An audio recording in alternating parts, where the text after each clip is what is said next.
ரசூலுல்லாஹ் காணோம். ஊர் மக்கள் எல்லாம் தெருவில் பேசிட்டு இருக்குது. நபிகள் நாயகம் ஸல்லல்லாஹு அலைஹி வஸல்லம் என்ன பண்றாங்க தெரியுமா? எந்த பக்கம் அந்த சத்தம் வருதோ அங்கிருந்து தன்னந்தனியாக அபூ தல்ஹாவுடைய அந்த குதிரையில ஏறி மின்னலென காற்றென பறந்து வந்தார்கள். வேகமா வந்து லம் துராவு பயப்படாதீங்க, பயப்படணுமே இல்ல.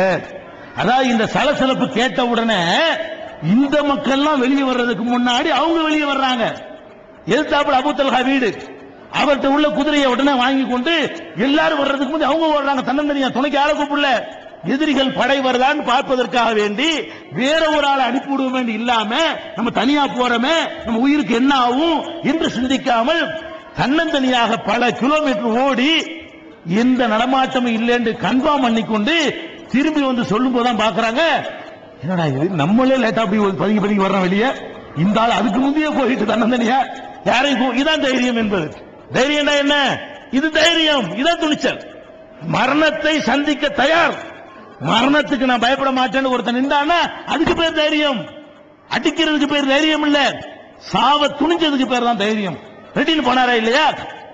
ஒரு யுத்தத்துக்கு போய்விட்டு வருகிறார்கள். போய்விட்டு வந்து ஒரு மரத்தடியில் இளைப்பாறுகிறார்கள். அந்த மரத்தடியில் வாழை தொங்க விட்டுட்டு ரசூல் ஸல்லல்லாஹு அலைஹி வஸல்லம் படுக்கிறாங்க. அப்ப சஹாபாக்கள் எல்லாம் சொல்றாங்க, நீங்க எல்லாம் போய் வெவ்வேறு இடத்துல தங்கிக்கிறீங்க, நான் அப்படி தனியா படுத்துக்கிறேன்னு சொல்லி அவங்க படுத்து விட்டார்கள். அவங்களும் நம்ம கொஞ்சம் ரிலாக்ஸா இருப்போமே சொல்லி சஹாபாக்கள் ஆளுக்கு ஒரு மரத்தை நோக்கி போயிட்டார்கள்.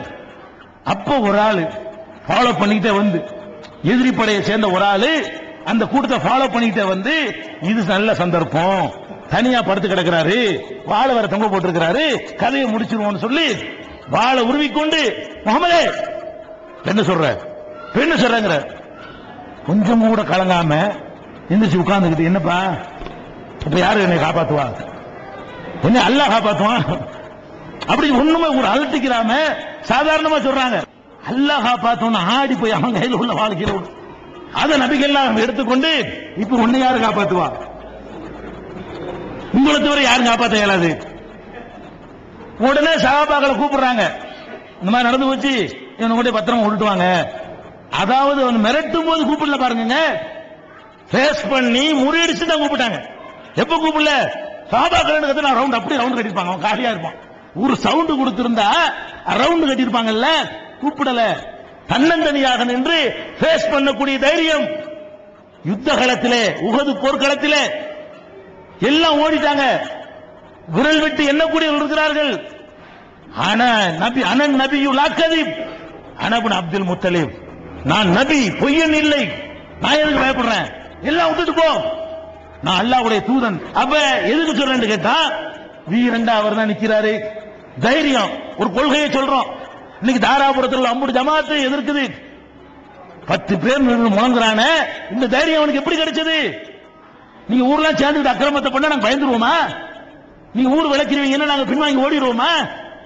அடிச்சு பாத்தீங்க, உதைச்சு பாத்தீங்க, ஊர் நீங்க செஞ்சு பாத்தீங்க, கொஞ்சம் நெஞ்சமா படுத்தீங்க 25 வருஷமாக. ஒரு காலம் உங்களால் வெல்ல முடியாது. நாங்கள் நெஞ்சை நிமிர்த்தி நிற்போம். அந்த தைரியத்தை யார் கொடுத்தது?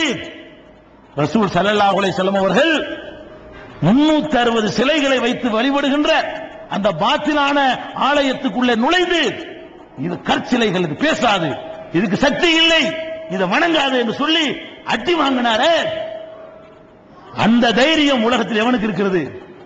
ஒரு தவறான கொள்கை என்று சொன்னால் அதை நெஞ்ச நிமிர்த்து சொல்வார். ஊரை விட்டு ஒதுக்குனாலும் சொல்வார், தாய் உள்ள வாங்கின அடிக்கு மேலையா? ஒரு மனிதன் பின்வாங்கி ஓடுவதாக இருந்தால் அந்த தாய்வு என்ற நகரத்திலே போய் மக்காவில் சொல்லி சொல்லி பார்க்கிறாங்க, கேட்க மாட்டேங்கிறான். தாய்வுக்கு போறாங்க, சின்ன பசங்களை எல்லாம் விட்டு அடிக்க விட்டு, கிறுக்கம் பைத்தியக்கார மாதிரி ஓட ஓட விரட்ட விட்டு, ரத்தம் சொட்ட சொட்ட திரும்ப தாயகத்துக்கு வர்றாங்க. அந்த இழிவையும் அந்த கேவலத்தையும் சுமந்தால், மும்மாடி இன்னையோட இந்த வேலை நமக்கு வேணாம் அப்படி நம்ம எல்லாம் வந்திருப்போம். முகமது ஸல்லல்லாஹு அலைஹி வஸல்லம் அவர்களுடைய வீரத்தை, அவருடைய துணிச்சலை முன்மாதிரியாக கொண்ட ஒருத்தன் பின்வாங்க மாட்டான். ஜமாத்தாளருக்கு சொல்லிக் கொள்கிறேன், நபிகள் நாயகம் தொழுதபடி நாங்கள் தொழுகிறோம், நெஞ்சிலே கை கட்டுகிறோம் என்றால் அந்த நபி வழியில் அவர் செய்தார். அவர் செஞ்சதை நாங்கள் செய்வோம். நீங்க ஊர் வழக்கத்துக்கோ உலகத்து வழக்கத்துக்கோ உங்க அஜத்துமார்களுக்கோ கேட்டுக்கொண்டு அந்த மாமனிதருடைய சுண்ணத்தை விட மாட்டோம். அடிச்சாலும் அதைத்தான் செய்வோம், உதைச்சாலும் அதைத்தான் செய்வோம், ஊரை விட்டு நீக்கினாலும் உங்கள் தொழுகையை பாழாக்கி விடாதீர்கள். நபி வழியே நம் வழி என்கிறீர்கள். இதுவரைக்கும் கேட்டது மட்டும் உங்களுக்கு இனிக்கும். இப்ப சொல்றதெல்லாம் இப்ப கசக்க போறதா சொல்ல போறார். இதுவரைக்கும் சொன்னதெல்லாம் இனிக்குது. இதெல்லாம் பெரிய கஷ்டம் கிடையாது. தத்துவம் அப்படி ரசிக்கிறீங்க, கடைபிடிக்கிறீங்களா? நபி வழியே நம் வழின்னு சொல்லக்கூடிய நீங்கள் முக்கியமான வணக்கம் தொழுகை.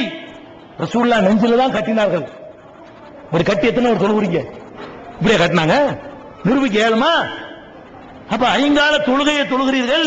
இது பொம்பளைக்கு உள்ளதுட்டாங்க. பொம்பளை தான் இப்படி கட்டணும், ஆம்பளை இப்படி கட்டணும். அடே பொம்பளை எப்படி கட்டணும், ஆம்பளை இப்படி கட்டணும் உனக்கு சொன்னவன் யார்? ரசூலுல்லாஹ் சொன்னாரா? நபி சொன்னாரா? அவர் இப்படி கட்டு தந்தாரா? ஆணுக்கு பெண்ணுக்கு தனித்தனி தொழுகை இருக்குன்னு அவர் சொன்னாரா? ஆண்களுக்கு என்ன தொழுகை அதுதான் பெண்களுக்கும். மாதவிடாய் நேரத்தில் தொழக்கூடாது என்பதுதான் தனி சட்டம், உங்களுக்கு வேற ஒன்றும் கிடையாது. மற்றபடி தொழுகையை பொறுத்த வரைக்கும் ஆண்களுக்கும் பெண்களுக்கும் ஒரே மாதிரி தொழுகை. தொழுகையை நாசம் பண்ணி வச்சிருக்கிறாங்க. கைகளை உயர்த்த வேண்டும், தக்பீர் கட்டும் போது உயர்த்த வேண்டும், ருக்குவுக்கு போகும்போது உயர்த்த வேண்டும், ருக்குல இருந்து எழுந்திருக்கும் போது உயர்த்த வேண்டும்.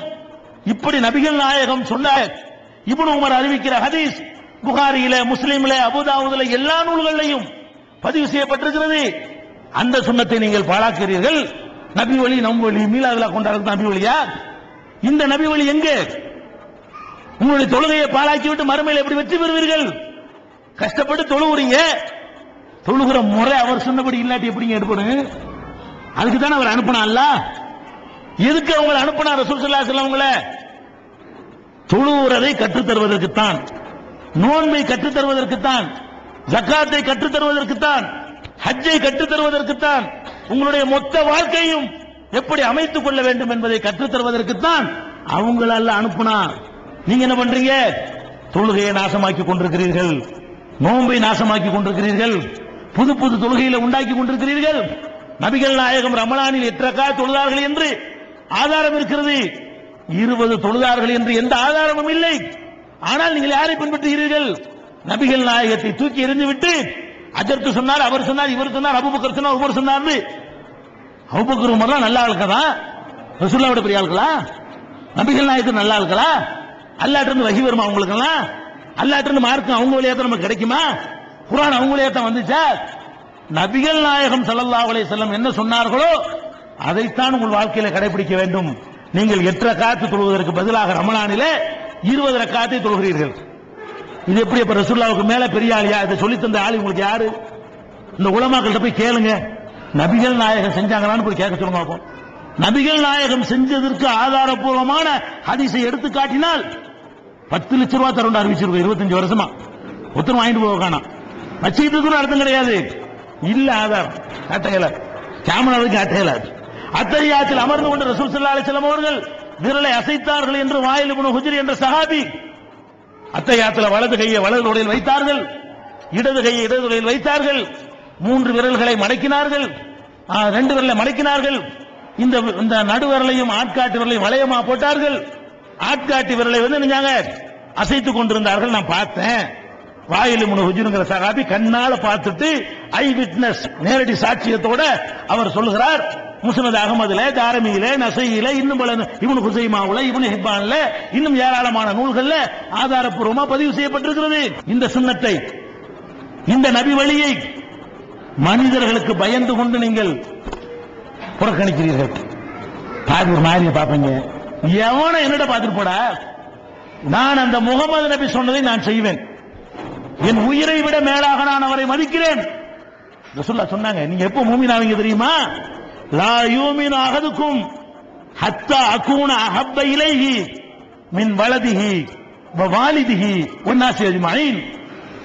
ஒருவன் மூமினாக அந்த சமுதாயத்தில் ஒருவனாக ஆவதாக இருந்தால் அவன் பெற்றோரை விட, அவன் பெற்றெடுத்த பிள்ளைகளை விட, அகில உலக மக்களை விட என்னை நேசிக்காதவரை அவன்